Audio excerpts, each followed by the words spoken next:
Radhe Radhe Bachcho, today we have to learn a new poem, The Tale of Melon City by Vikram Seth. It is very long but very funny poem is there. बच्चों आप लोगों ने बचपन में बहुत कहानी सुनी होगी अंधेर नगरी चौपट राजा।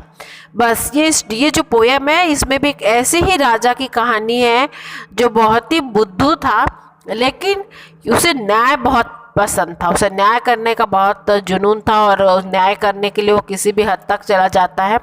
तो आइए हम इस फनी पोयम का स्टोरी सुनते हैं। The Melon City, the story of Melon City. मैं जिस शहर की गाथा गा रही हूँ उसमें एक न्यायप्रिय और शांत विचार वाले राजा का है।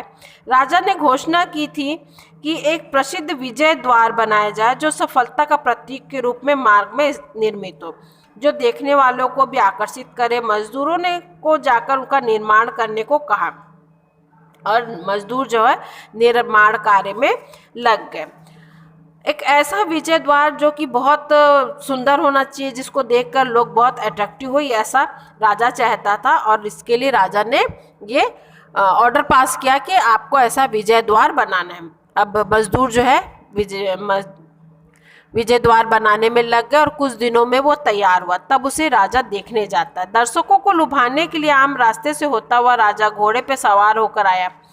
विजय द्वार इतना नीचे बना था कि राजा का मुकुट जो है नीचे खो गया।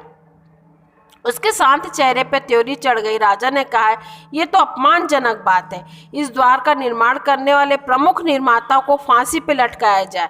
इसके लिए रस्सी और फांसी की तख्ते का इंतजाम किया जाए। प्रमुख निर्माणकर्ता को प्रस्तुत किया गया। वह राजा के पास से गुजरा और जोर से बोला, हे राजन, ये मजदूरों का दोष है। तो राजा ने सारी कार्रवाई रुकाई और सभी मजदूरों को फांसी में लटकाने के लिए आदेश पारित किया।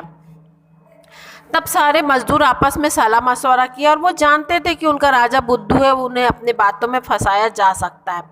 तो राजमिस्त्री को बुलाया गया। राजमिस्त्री जो है वो बोला कि तो फिर वो सारे मजदूर बोले कि नहीं नहीं, इसमें हमारी गलती नहीं है, ये राजमिस्त्री की गलती, उन्होंने ही ऐसी मिट्टी का निर्माण किया जिससे कि ऐसा विजय द्वार बन गया है।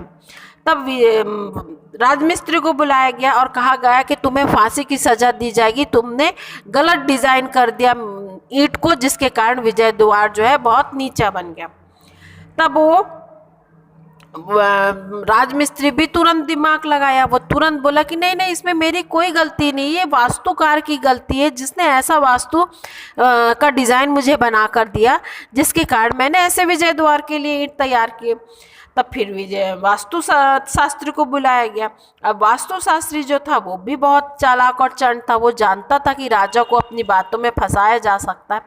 तो उसने तुरंत अपनी गलती को ना स्वीकारते हुए कहा कि महाराज, इस मेरी गलती नहीं है, मैंने आपको डिज़ाइन बनाकर दिखाया था, तब आपने ही कहा था, उसमें कुछ फेर बदल कर आए थे जिसके कारण विजय द्वार ऐसे बना।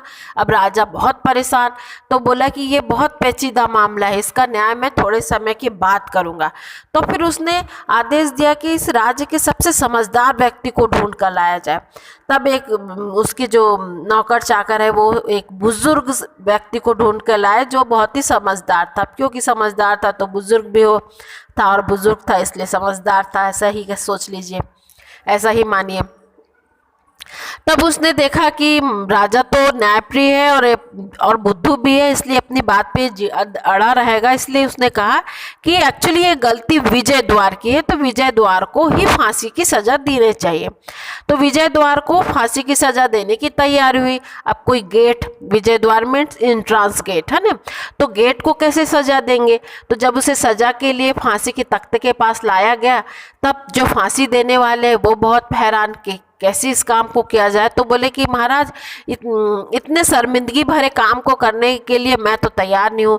तो लगा कि हाँ सही बात है, इसको कैसे फांसी दिया जाए, है ना। वो भी अपनी बातों में राजा को उलझा दिया। तब राजा जो है उस मामले को और आगे बढ़ाना चाहता था, लेकिन जनता जो है वो भी काफ़ी उद्दंड थी, मूर्ख राजा की मूर्ख प्रजा। तो वो भी न्याय के लिए गुहार लगाने लगे कि नहीं, हमें न्याय चाहिए, न्याय चाहिए, हमारा राजा का अपमान हुआ, न्याय चाहिए।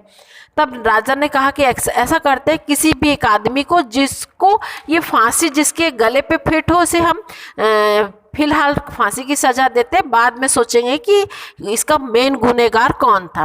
तो एक एक करके बहुतों को बुलाया गया, लेकिन किसी के भी गले पे वो फांसी का जो है फंदा वो फिट नहीं बैठ रहा था।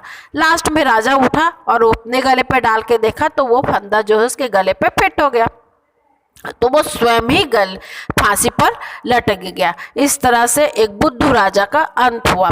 अब जो राजा के मंत्री लोग थे वो लोग बोले कि राजा के अनुपस्थिति में कोई तो एक राजा होना चाहिए, अदरवाइज ये उद्दंड प्रजा को संभालना मुश्किल हो जाएगा। तो कहा कि राजा का ये आदेश था कि कल जो विजय द्वार से सबसे पहला इंसान प्रवेश करेगा उसे हम राजा बना देंगे। तो नेक्स्ट मॉर्निंग को जो एक बुद्धू है, फिर से एक बुद्धू ही उसमें फर्स्ट एंट्रेंस किया, तो देख उसे बोला गया कि बताओ कि किसे राजा बनाना चाहिए। तो वो उसको तरबूज बहुत पसंद था, उसको मेलन बहुत पसंद था, है ना। तो उसने तुरंत कह दिया कि मेलन को ही राजा बनाना चाहिए। तो उस दिन से उस राज्य में मेलन को राजा घोषित कर दिया गया, उसे राजमुकुट पहना दी गई। तो इस तरह से एक बुद्धू राजा के द्वारा दिया गया आदेश को गलत तरीके से मानने के कारण उस बुद्धू राजा ने अपने स्वयं की मृत्यु हासिल कर ली और एक बुद्धू राजा का अंत हो गया। तो आई होप आप लोगों को ये इस कहानी जो है बहुत ही मज़ा आया होगा कि कैसे एक बुद्धू राजा ने अपना ही अंत कर लिया, और आप लोगों ने इसे एंजॉय किया होगा। थैंक यू बच्चों।